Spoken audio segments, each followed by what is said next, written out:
आपल्या देशाचे गृहमंत्री अमित शाह म्हणत आहेत, आंबेडकर का नाम लेना आज फैशन हो गया है, अगर इतना नाम भगवान का लेते तो स्वर्ग मिलता.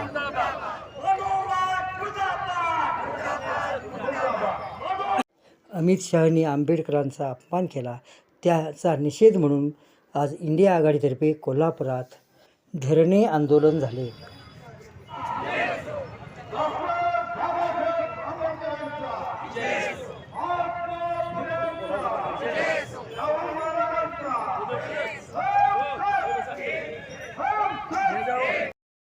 कार्यकर्त्यांच्या घोषणाने बिंदू चौक दणाणून गेला. निदर्शकांनी RSSच्या विरोधातही घोषणा दिल्या.